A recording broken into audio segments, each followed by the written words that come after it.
Welcome, welcome. I have my light off today because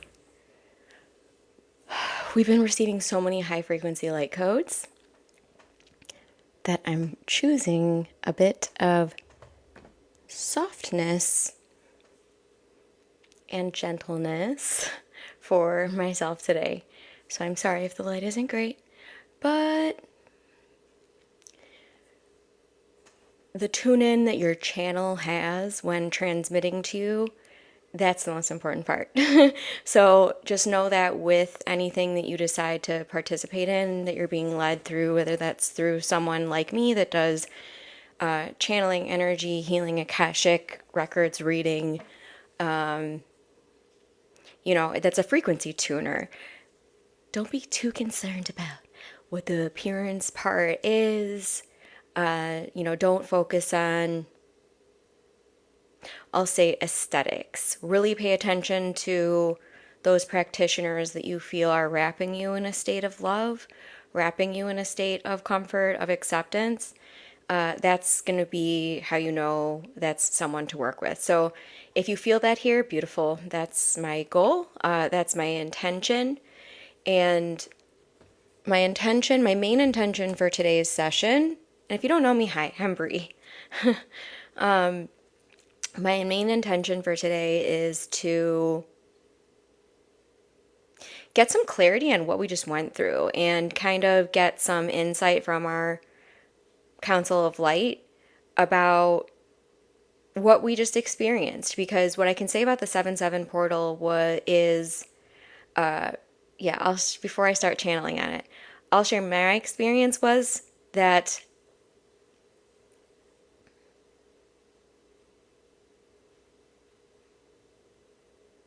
it felt like to me like a really, really powerful shower head. Like almost like a power washer. Into the spaces, the dark, dark spaces, the dark, dark places within us that we might have gotten pretty good at lying to ourselves about. So basically, like any of those tiny, like, and sense for yourself while we're going through this, what this means to you. What is this revealing to you? What is resonating with you? What is this pointing to for you? In the highest and best good of all, what is this revealing to you? Exposing to you? So, yep, the way I sensed it, and the guides are saying, they're nodding at me. Any of those little pieces, little parts, little stories, little beliefs, I'll say, even that I'll say that your ego became expert level at saying, like, okay, this we'll just, yeah, it's not great, we don't love it, but we can tell this story of it. Any of that stuff that you were doing that was going on in your life, they're showing me the 7/7 portal just like laser beam. I'm going to be really theatrical in this one. Buckle up. But it was like, where is it? What? You're seeing something, all of you. Like, some of you, I could feel all of you like, oh yeah, that's it. That's the thing. Yep, that's my relationship. Yep, that's my job. Yep, that's my choice to keep doing this thing I don't want to do. So what they're showing me is just, what did the 7/7 portal reveal to you in the way of things that you were glazing over? Or seeing through rose-colored glasses. So basically, like when they're showing me a hilarious image of all of you in just standing there, like, some of you have rose-colored glasses on, some of you have like blue-colored glasses on, some of you have yellow-colored glasses on, but they're showing me like this wind kind of hits you all, and those glasses just fly off. And suddenly you're not seeing like what one of your chakras trained itself to see, or one of your psyche patterns train themselves to see. Instead, you're just seeing what is. So showing me it's kind of tender. because some of you had glasses on that were just like allowing you to function. Yeah, or seemingly allowing you to function. But without them on, you're like, oh, okay. So that actually wasn't a unicorn, it was a beast. All right. Okay, now I see. Oh, wow. That looks really different without those glasses on. They're being comedic because they're showing me that this is tender, whatever we're talking about right here. For each of you specifically. They're showing me this is going to be represent very different things to each of you specifically.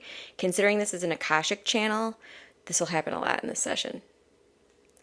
So some of you will be seeing that message kind of through those yellow lenses. Some of you will be seeing the message through the pink lenses.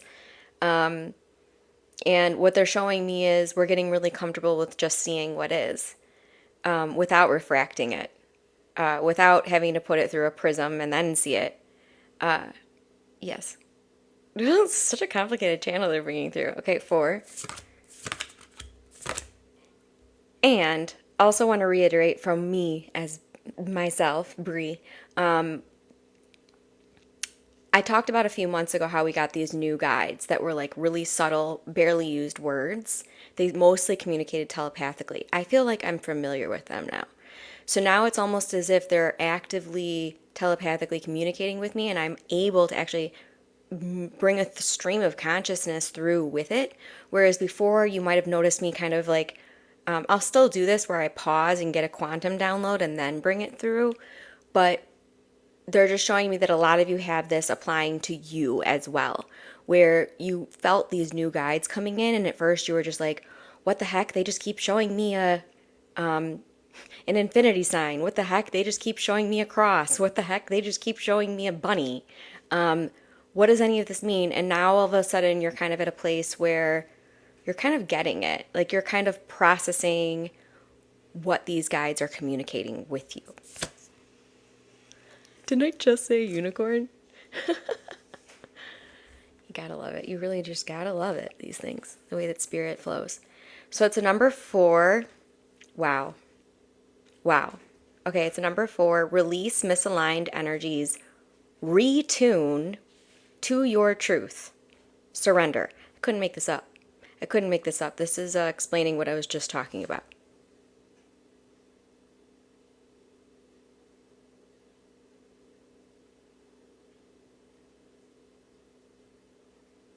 So this is another, I will say, lens into its 1111. It's another lens into what I was just saying. This is a new perspective to the same message, I'll say. So release misaligned energies. So let's just pretend for a moment, let's use this analogy that they're connecting in. Let's just pretend that those rose-colored glasses were the misaligned energies. Now that they're off, we're seeing through the lenses of truth. We're seeing what is really there without an illusion or distortion presented over what's there. So they're just showing me that the way that they've said it in my consciousness is earthlings seek truth.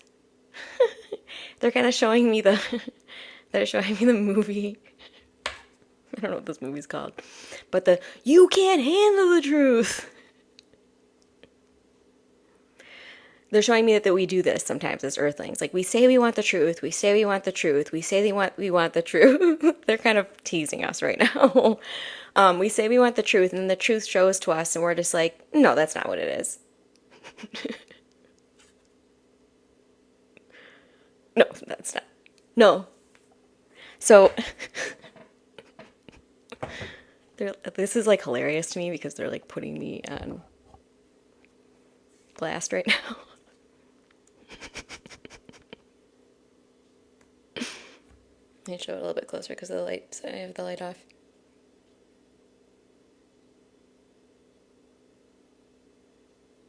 So what they're showing me is when you have a fire that feels, when you have a truth that feels like a fire, because it's burning away anything that wasn't a truth, Surrender.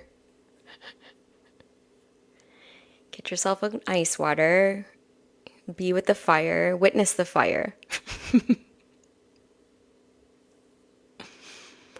Witness the fire and go, ooh, there's a lot of stuff in there. It's burning out a lot of stuff. I didn't even, how was there so much stuff in there?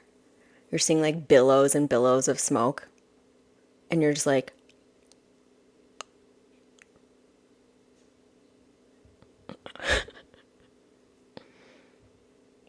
all right.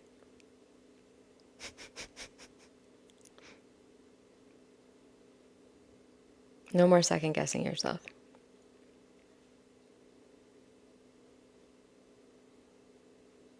Remember your body's organic technology. Perfect. Mama T-Bear had a fire last night. Absolutely perfect. Aligned. Aligning.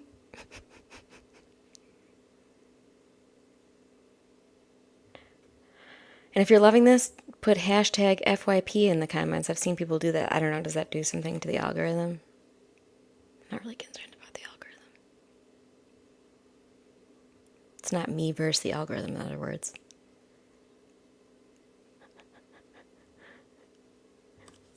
Had a dream for the first time in a long time. That's a great sign of the third eye becoming really functional. Look at that. It up-tipped. Thank you.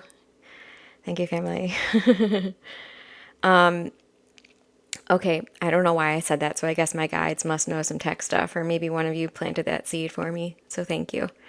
Okay, 6. Does anyone have any questions on that whole spiel, though, that they just did? Because that felt really important. Okay, so it felt important not just for the 7/7 portal, but it feels important for whenever we receive high frequency light. Some of you might be familiar with Consciously Erin, who does a Schumann resonance report every day. She actually lives right by me. And one thing that she talks about often, I don't always watch her videos. Sometimes I like to take a separation. What I'll say is sometimes I like to take a break from any creators, especially right before I'm going to bring through a big channel, because I believe that each of us as a channel is going to bring through something very specific. But one thing that she talks about is when this high frequency light comes in, it leaves like a gap in between what was known and what is now becoming known.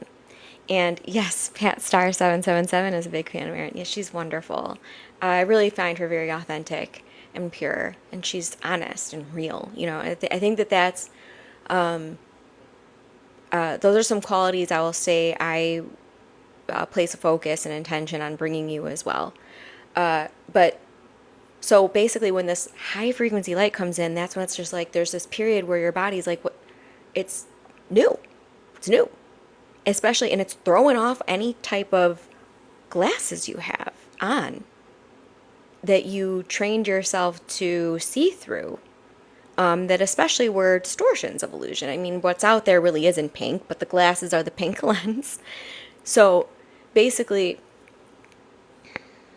what the message was helping us have some softness around whatever we just revealed, because they're showing me we'll always keep revealing. So the things that you're denying and you softly know in the back of your consciousness right now, yep, that's it for me. Yep, that's it for me. These high frequency lights will keep giving you opportunities to clarify, hone in on, and release whatever those things are. Breathing. Breath is spirit. The 33 chambers of the heart are coming into the transmission. Holographic breath is coming into the transmission. Remember this. Some of you ask me all the time, how do I cleanse my chakras? The breath. The breath. The piece my guys are showing me right now, the piece you're all missing with cleansing your own chakras is the breath. Breathe into the crown. Breathe out of the crown. Breathe into the crown. Breathe out of the crown. Breathe into the third eye, out of the third eye, into the left ear, out of the left ear, okay, see what I'm saying? Place your focus on each of them individually. Call in the light of that chakra, or the light that seems to be relevant for you. I have some clients tell me often that they don't see the classic colors in the place of their chakras. I, for example, when I scan my chakra field, I don't see a green heart. I see a pink heart. So let this be yours. Don't feel chained to whatever it is you're Googling about the chakras, but tune into them energetically and spiritually. So go into them like a portal. Use the breath. Use your attention, your attention, intention. It's as simple as, this is something I want to plug for all of you. When I first started clearing my chakras in 2021, one thing I did, because my mind started to get overactive, was I came up with a 4-word system that I would say these 4 words. I'm going to try to find them. Okay. I used these 4 words into my chakras while breathing. I said, clear, heal, rejuvenate, protect. That was it. So clear, and if you want to type these in the comments because it'll help you affirm them, clear, heal, rejuvenate, protect. I would just say those words while tuning into the chakras, and it worked.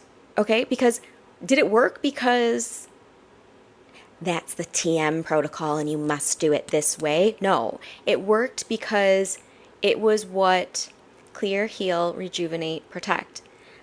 So what this did was it gave my mind that was saying things like, you can't clear your chakras.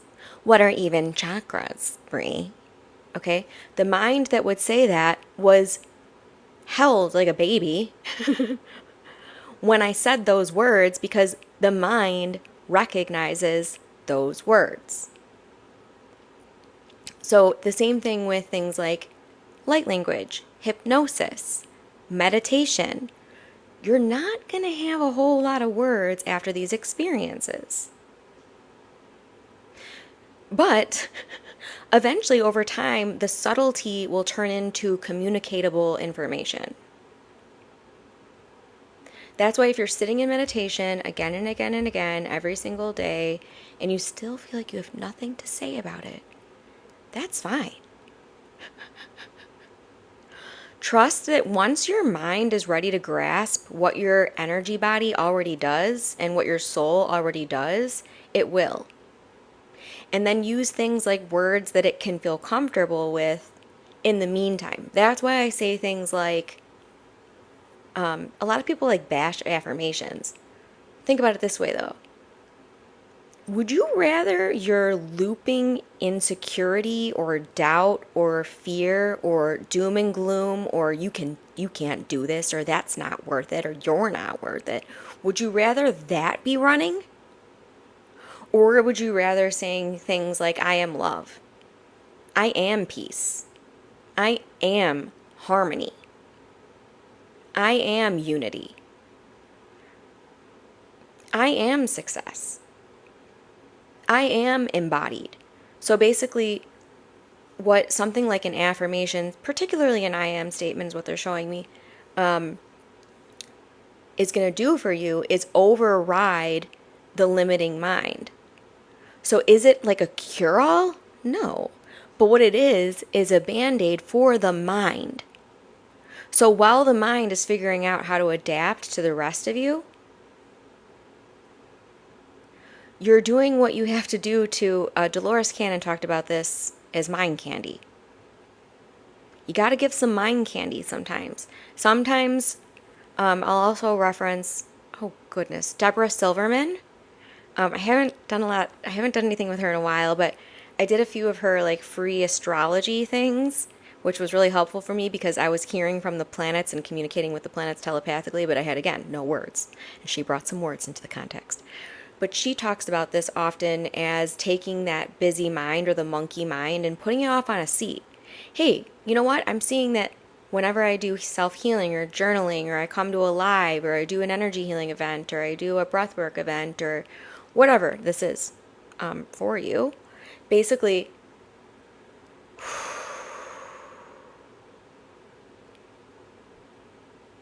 oh my gosh, I started bringing in something brand spanking new before I could even finish that. You're being intentional about, okay, well, I'm going to take my mind and put my mind off on a seat while I sit here and participate in this so that I can really receive it, so I can really absorb it. And you know what? If that busy mind, when I'm done with this, off on in a seat to the side, if when I'm done with this, they want to come back online, well, you know what? That's will be. But for right now, they're showing me too, this is like a shift, and it's 1, 1, 2, 3. Okay, so a small shift you can make. They're showing me a bunny hop to timeline jump, essentially. But holy mother of pearl, this is so high frequency. They're just telling me if you want to just shift and go jump out into when you have basically compress all your shadow work. Learn the process of doing that, of putting the monkey mind off onto a seat, and asking it. What they're showing me too is treat it like a child. Once you start softening around it, sometimes treat it like a teenager, because sometimes it will be a teenager. Okay, wait. I had a card. Where did the card go? Is this the card? That's not the card. We already did that card. It was the next one from counting? No, that's not right. No, yeah, it is. Earth Angel? My kids are chitter-chattering downstairs, so I'm a little bit... There's like juggling and things. Okay, so Earth Angel. Go ahead and embrace your own inner Earth Angel. If you're here, you are an Earth Angel. You really wouldn't have resonance in this space if you didn't have an angelic touch point, I'll say. Number 4, my kids are feeling the energy. I feel like the angels are downstairs. That's what I'm seeing. Ooh, okay. Kindness. Okay, this is really good. Sensitivity is strength. I'm going to say that again. Sensitivity is strength. It feels like a lot of you need to hear that again. Sensitivity is strength. Your sensitivities are not weaknesses. And they're kind of giving you all an applause for embracing your sensitivities. I'm showing that a lot of you since 2024, April 2024, have embraced your sensitivities. So go you. All. Me too. Me too. I really have. I have. We've done well. We have the ability to celebrate ourselves. I have to say that again. We have the ability to celebrate ourselves. Yes, we do. We have the ability to celebrate ourselves. Whew. Higher perspective. Divine abilities.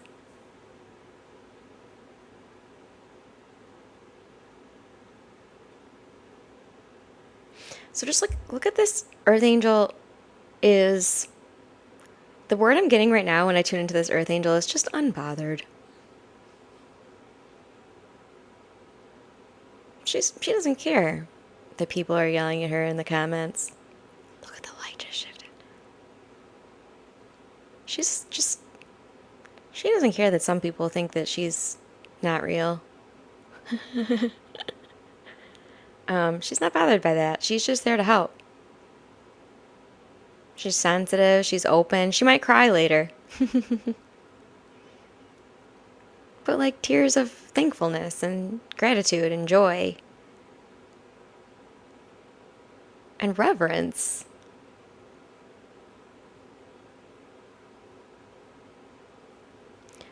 What I'm getting is the angels are...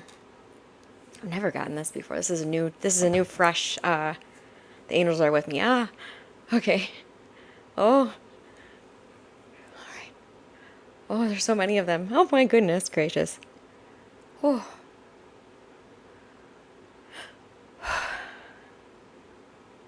Archangel Shamuel, Archangel Sandalphon, Archangel Michael. Oh, the Magdalenas. The Hathors. Ooh, Raphael. Metatron. Hazriel. Oh, there's so many of them. Oh, okay. They're showing me that there's 88,000 of them right here, right now.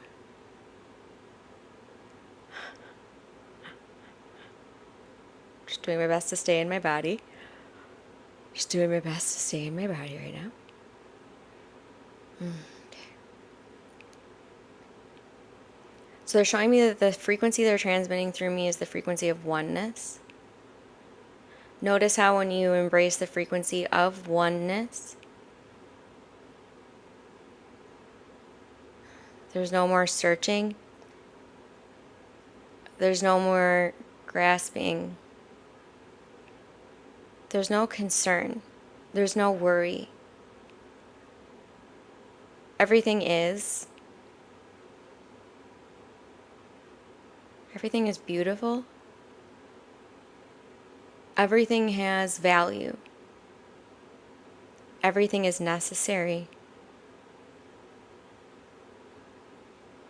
When you embrace oneness, things like judgment dissolve. When you embrace oneness, things like jealousy, shame, guilt dissolve.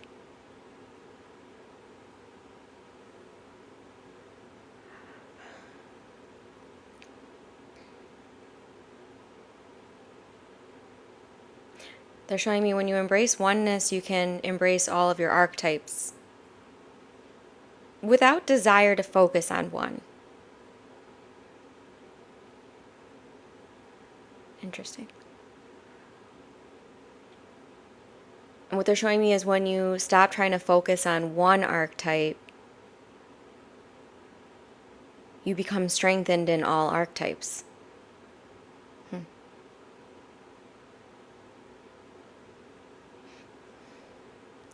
They're showing me too an illusion that's present on planet Earth. They're showing me this whole concept of like that you have to pick a career at 18.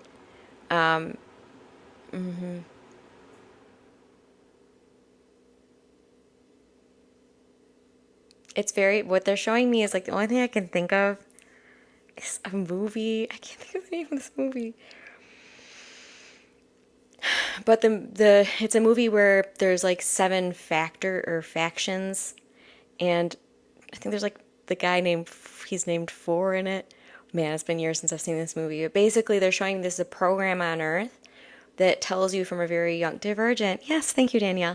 They're showing me that this is a program on Earth that's dying. It's a program that's now adapting into a new paradigm where people are embracing the fact that we're multi-dimensional. This is a big part of us just becoming multi-dimensional, because when they're showing me it's a program that was taken like it's not effective anymore, I guess.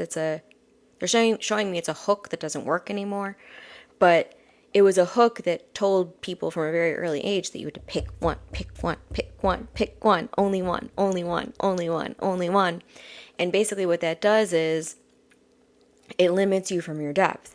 It limits you from your multidimensional embodiment, which you have.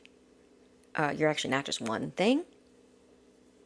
That was an intense channel. Wow. All right, so I'm just going to get settled for a moment and get back into my body a little bit more.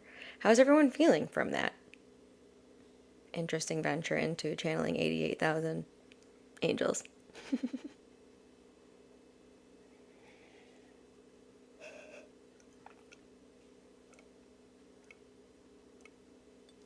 I might have to chug this whole water. I really might. So much light. So much light. Oh. We just got washed. Oh, yes. There's so much on my YouTube. There's so much stuff on my YouTube. Yes, energized for showsies. For shows. For shows. I'm coming back with the for showsies. Okay. Okay. All right. That's something you just... Oh my God. That's what I'm saying. Just like a little bit. That was a lot. That was a lot of angels. Not a lot of words right now. Not finding a lot of words right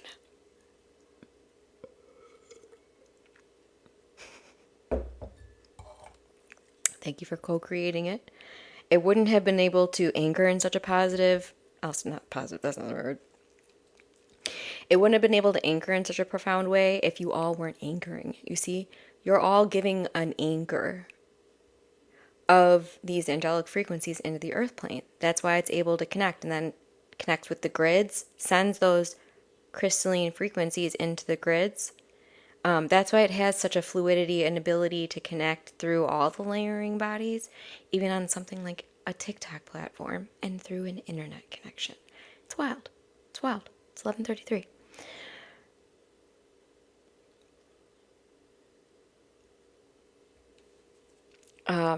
So let's not be pressured to choose something. Let's be embracing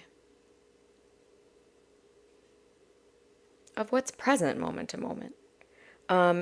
Which means, and I talk about this a lot, so it's going to sound like a broken record to some of you, but, you know, you might wake up one day and it's like painting and yoga and meditating. And then the next day you wake up and it's like, I don't know, running a marathon. Or the next day you wake up and it's staying in bed all day. Like, it's...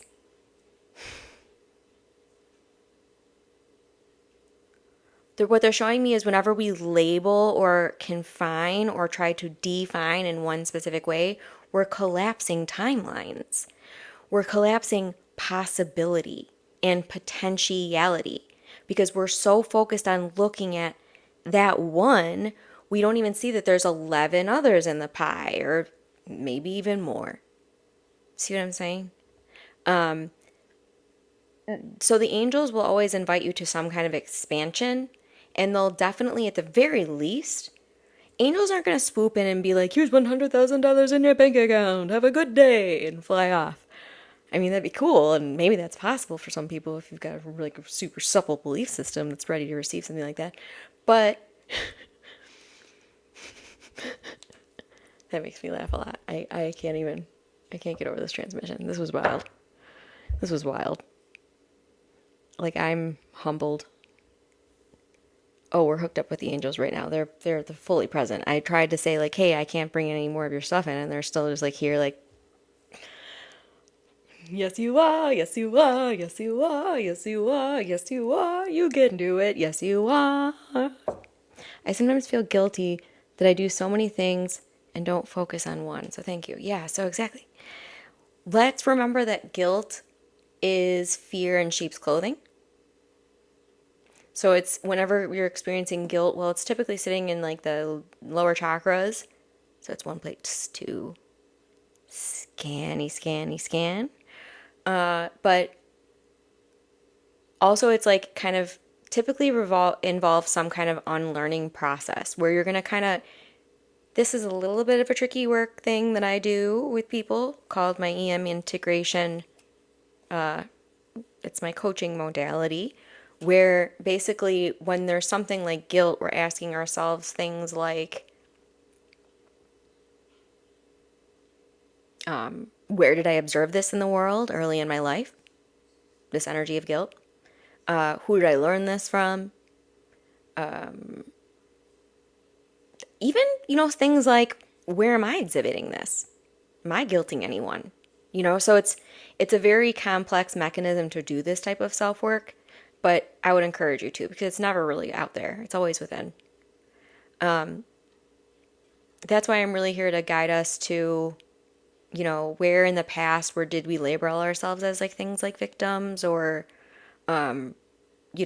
because we want to put ourselves back in the driver's seat here in this space. I'm going to pull one more card before I close it out today. This was a lot. Shame on you. Things like that. So Jenna, going along with that, one thing, oh God, I don't even know where I channeled this. It's all starting to blend into oneness. But one of the things that the guides brought through me recently was that try to see for yourself, like, where are you living your life, like for someone else? This person has this idea of me and I love them. And so I'm trying to be this idea of me. And it's not even like your idea. And so basically that can lead you to patterns of shaming yourself and guilting yourself when you're stepping into things that are not matching that thing someone put on you, and they're actually something very different. So we're inviting ourselves when things like shame and guilt come up. Ho'oponopono is another one. You want a quick, easy fix? Ho'oponopono it out. You know what? I can see that if I hold resentment on this or anger on this, or if I let this haunt me for the rest of my life, I'm going to feel pretty heavy. So you know what? I am so sorry. I love you. Please forgive me. Thank you. Make it reciprocal. Do it with the higher self of whoever these other people or beings are. But do it, because the longer we let things like resentment and anger sit, the deeper they can get. And then when we have things like a high frequency light batch, that power hose, it's going to get in there. Eventually, those things you're hiding from yourself are going to get power washed. So, best to accept that.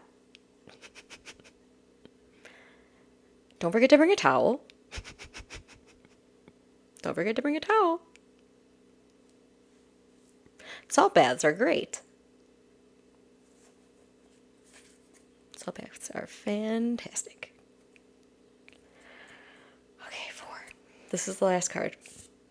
I haven't watched South Park in a while, but I did used to laugh a whole lot to it. Maybe I should watch some South Park. I know some of it's probably pretty nasty. They make fun of Canadians a lot, and I really love Canadians. Anyhow, didn't Canadians create it? Anyhow, gonna get back to it. Gonna get back in the session right here, right now. Okay. Well of dreams. So this is coming up a lot. Dreams. Please pay attention to your dreams. What's the theme? You're gonna notice this.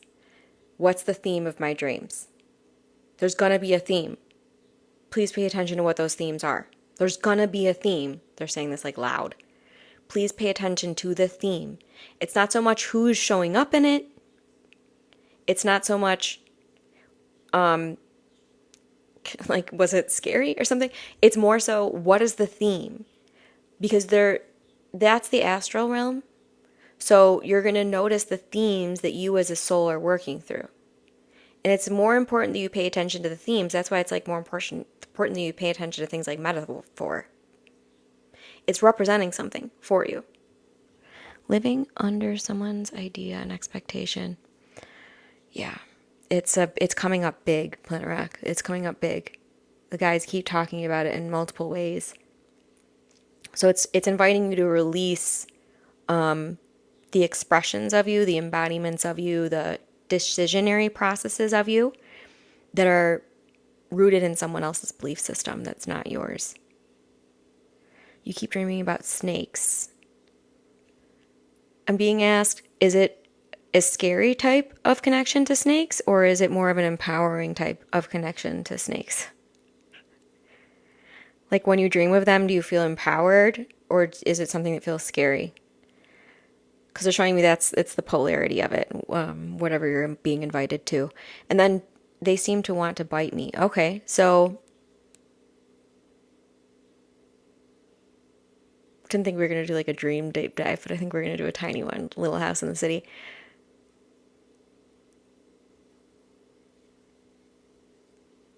Pay attention to if those dreams are happening more when the Schumann resonance is buzzing or when we're getting a lot of high frequency light, because what I'm showing is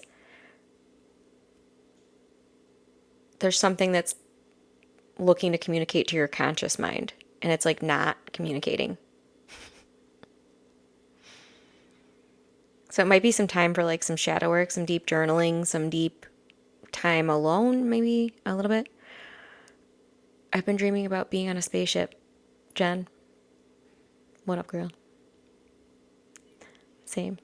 Cats for me have been in the cats. Okay, so you might be connecting with guides like Sekhmet. Maybe even some of your Lyran connections is what I'm being shown. Pinky Dragonfly.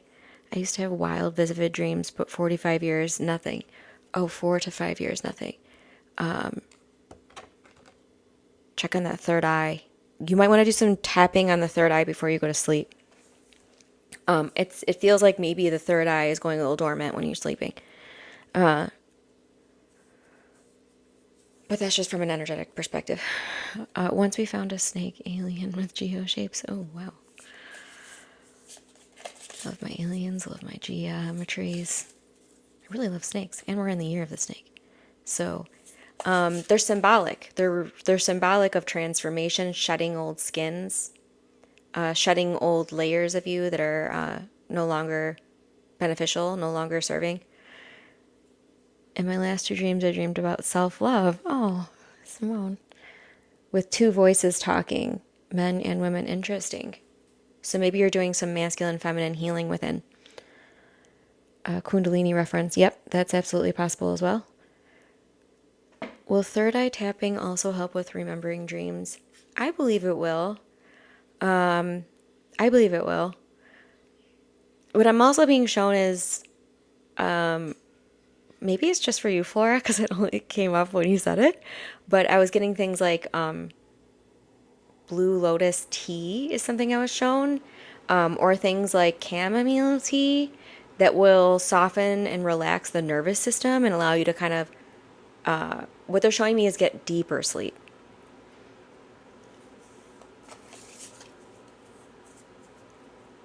You can set the intention too as well. Intentionality is really powerful. Oh, there's so many starseeds already here, yeah.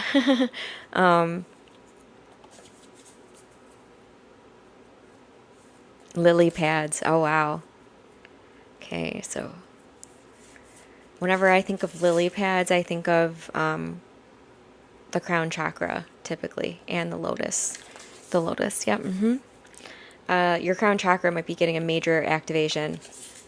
It is. It is. If you're willing to accept that.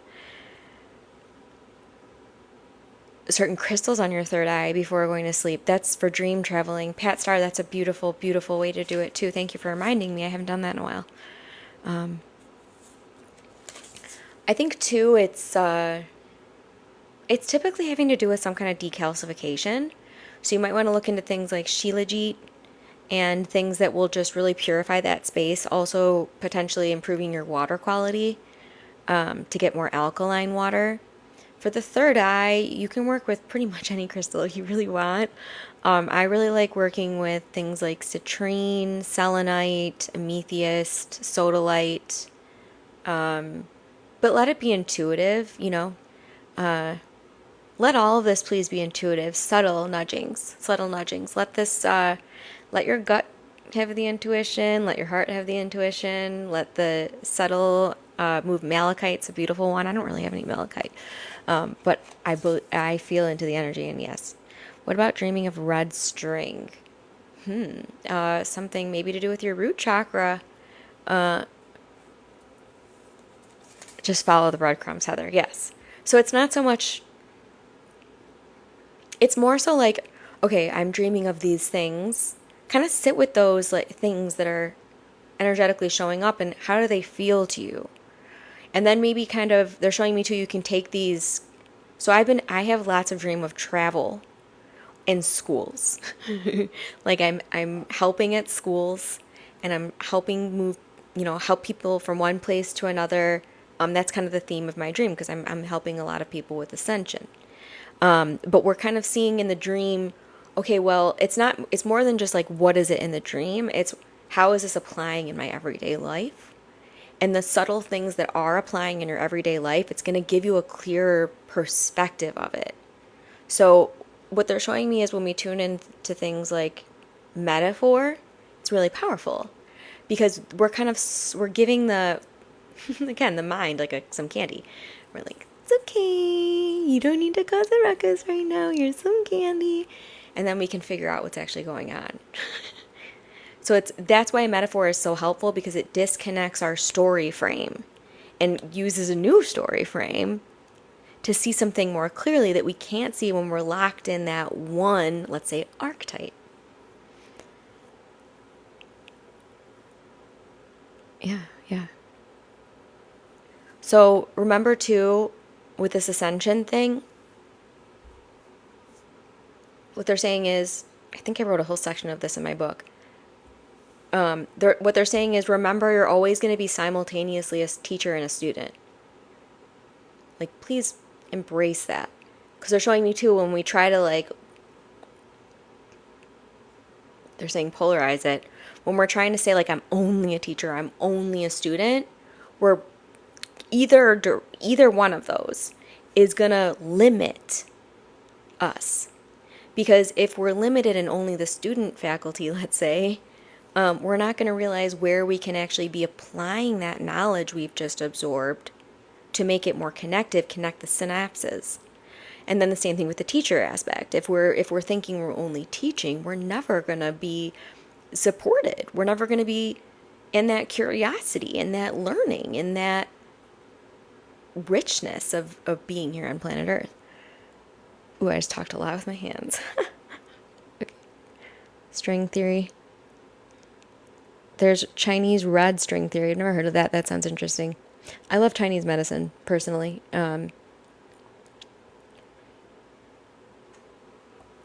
Just generally, if I'm in my human bias, which, I mean, we're humans, we're going to have biases.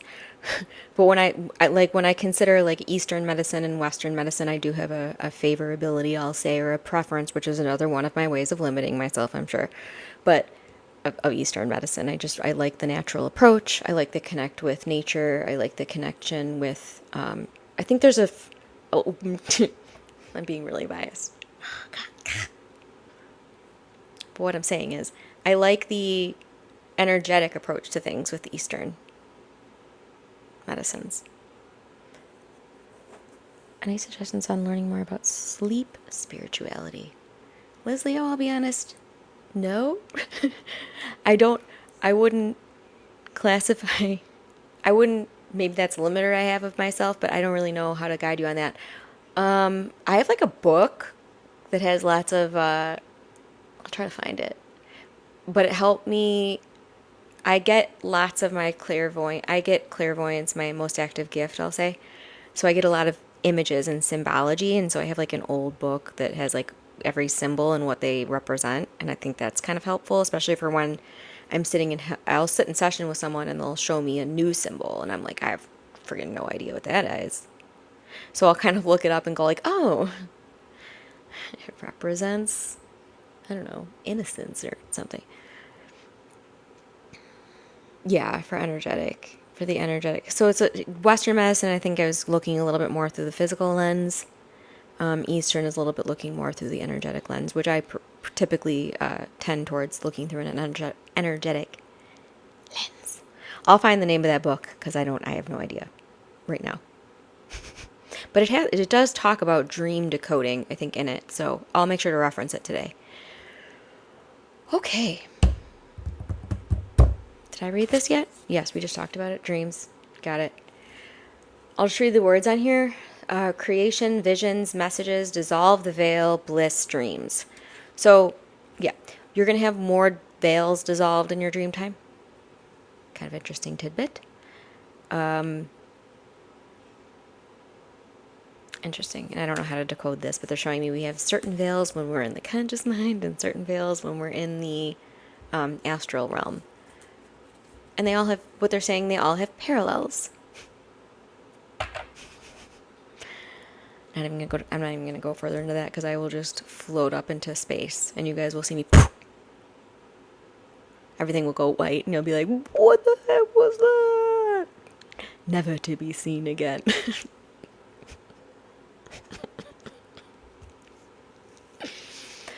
All right, everybody. I love you all so much. I will post that book. Sophia Code is definitely a must. The Sophia Code, the Tablets of Light, and my book, Space Library. I feel very imposter syndrome-y about even comparing them to those books. I feel like they're more like the kindergarten level, and these books are more like the college. But don't worry, I'll have some college books out by the time I'm done here on this earth plane. I'm starting to get white anyways. I'm back. So yes, just please invite yourself to removing those glasses without freaking out that we talked about in the beginning. And then this transmission will be uploaded in my Lightworker Toolkit. So if you feel like your Lightworker archetype is becoming fully formed and known, that would be the space I would guide you to. That's really the, I would say, subset of humanity that I'm feeling very called to work with. Kindergarten's important as well. Yes, absolutely. It's the social introduction. It's a big one. You wouldn't want to start with college books. You want to start with kindergarten. Thank you, Heather. So if you want that kindergarten book, Space Library by Bree Marie. It's on Amazon worldwide. You'd be also supporting my small business that I'm hoping is almost ready to bloom, but I'm not forcing. I'm allowing. Have a beautiful day, and be sure to hydrate. Really important. I'll see you all back here on Friday, and namaste.